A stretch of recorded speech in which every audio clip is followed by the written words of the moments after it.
One of the most popular videos on this channel is one called 7 Reasons Firefighting Might Not Be For You. And in that video, I break down some different reasons that firefighting is a career field that you might struggle with. Certain things that you might have to deal with or that you might have to see that if you would really struggle in that situation, it might not be a good move for you. Now, in today's video, what I want to do is I want to address something similar, only with EMS. Television and movies portray EMS and firefighting and public safety in general in a way that's not really realistic. So in today's video, what I want to do is break down some of the things that you'll have to deal with, things that most people don't really talk about, and you can decide for yourself whether or not this is a career field for you. Now, what I'm not doing is saying that you shouldn't get into EMS. The point of this video is to give you a realistic view of things that you will inevitably come across, and then you can make that decision for yourself. Let's get started. So I've come up with a list of 7 different things. And if you're an experienced EMT or paramedic and you think of something from your job or your experiences, leave it in the comments below. There's a lot of people with a lot of experience, whether it be in fire or EMS, that watch this channel. And so I certainly encourage and want to hear your feedback on what your thoughts are. Now, I have 7 different things on this list as well. And these are in no particular order, but I'll just start with the first one. The first one is if you're the type of person that would have trouble taking control of a scene. Now, what that doesn't mean is that you need to be some sort of tyrant on every scene that you go on. But what it does mean is that when people call 911, they usually do it because they have an actual problem, because they're scared, because they're looking to someone to solve whatever that issue or that problem is. And in the context of EMS, it's usually some sort of medical or traumatic issue.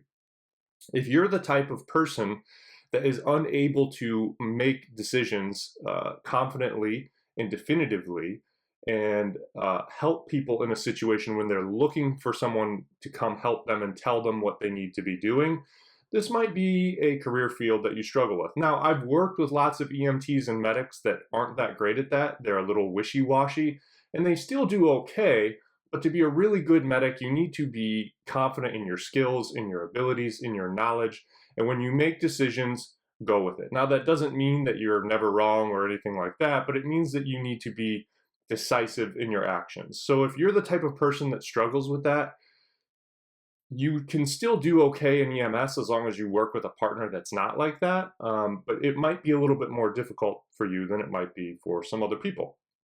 The next one, if you're squeamish, if you can't deal with blood, if you can't deal with traumatic injuries, if you can't deal with body fluids, this might not be a good career field for you. Now, everybody has their one thing that they can't deal with. You will deal with a lot of vomit, you will deal with a lot of blood, you will deal with a lot of body fluids, you will deal with a lot of poop. It's just part of the job, and that's something that you're going to have to get used to. Now, in full transparency, nobody actually likes it, but everybody just kind of sucks it up and deals with it. And you will find, if you haven't identified that one thing for yourself already that really just kind of bothers you and you can't really deal with. For example, some people it's broken bones, for other people it's eyeballs, for other people it's feces or poop. Everybody has their own thing, but it's something that you're going to deal with a lot. You're going to see a lot of bad injuries, and you're going to see a lot of body fluids, a lot of disgusting stuff that you wouldn't normally have to deal with in your day-to-day. So if that's something that you really can't deal with and you just can't handle it, again, that doesn't mean you have to like it, but it just means you have to, when that's the case, just suck it up and get in there and get on with it. If that's something you can't do, this career field is definitely not for you. The next one, and I talked about this in the video about firefighting, and I'll put it up here somewhere. If you can't deal with tragedy, if you're the type of person that is very emotionally fragile and seeing sad things over time is going to really put you in a bad place or put you in a bad spot, this might not be the career field for you.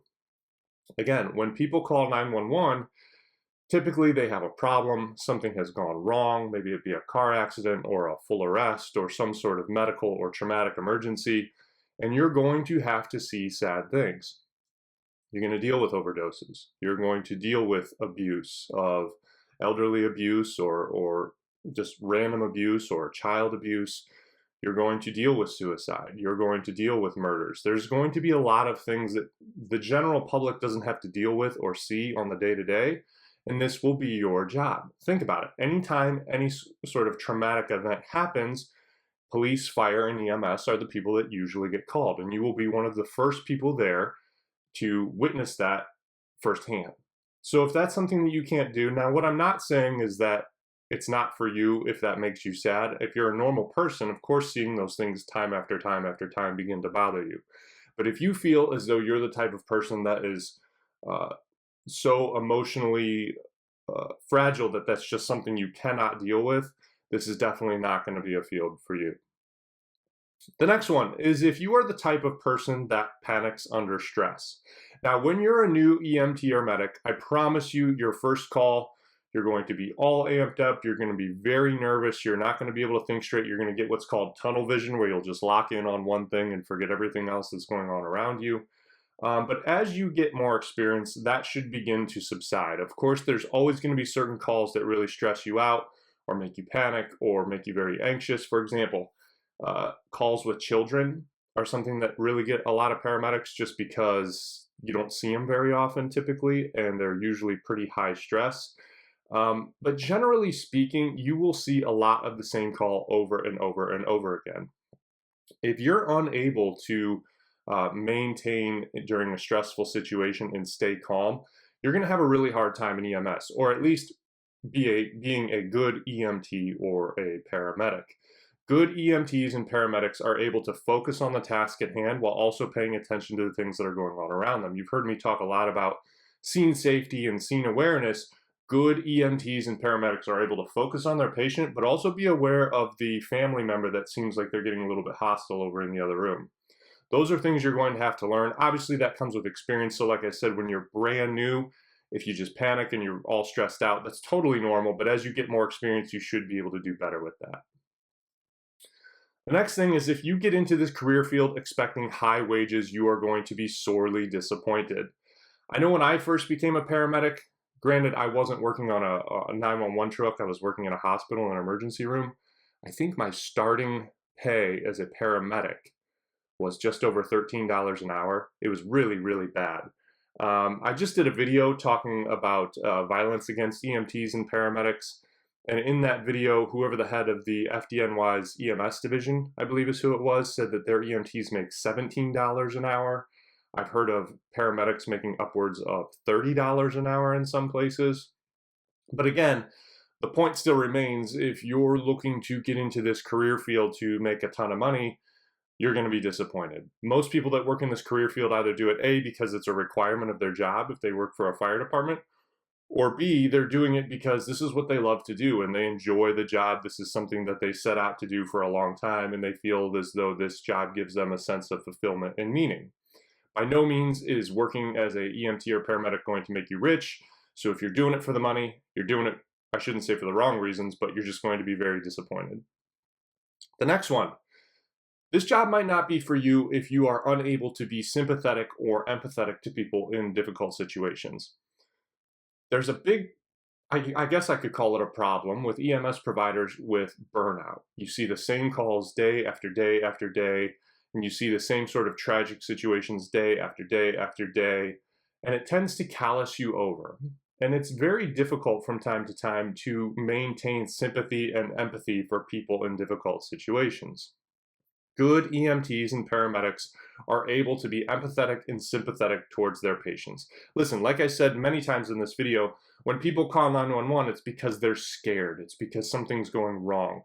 The best EMTs and paramedics are the ones that are able to do their job well, but not just do their job well, have a good bedside manner, are the ones that are able to feel sympathy or empathy towards the patient or the family member of the patient that is really panicking and having a very difficult time with whatever it is that happened. So if you're the type of person that has no empathy or sympathy for other people, this might not be the best career path for you. And then finally, the last one. And this one is something every EMT and paramedic can relate to. If you can't deal with frequent flyers. Now, what are frequent flyers? There will be people that you will come across in your district or your town or your city, wherever it is that you work, that call 911 constantly. And by constantly, I mean multiple times a week, and you will constantly be running on these people. Abuse of the 911 system, people calling 911 for things that are emergencies that aren't actually emergencies, is rampant. It's a very big problem. And I would even go so far as to say that the majority of 911 calls aren't actual emergencies. And by actual emergencies, I mean if they don't get care within the next short period of time, they are either going to be seriously injured or dead. That's something you're going to deal with a lot, and it gets very, very old, and it gets very, very frustrating, especially when those people call at 2, 3 o'clock in the morning and wake you up for ankle pain that's been going on for a month. That's something you're going to deal with. It's going to be rampant. So if you can't deal with that or you get frustrated, I get it. Everybody gets frustrated. But if it's just something that's just going to set you over the top, this might not be the career field for you. So as always, I hope you guys found this useful. I hope you found this helpful. If you did, give this video a thumbs up. Consider subscribing to the channel. I do lives on this channel where I go on and you can ask me anything you want about firefighting, EMS, fitness, or whatever it is that you're working on. I hope you found it helpful, and I will see you guys in the next video.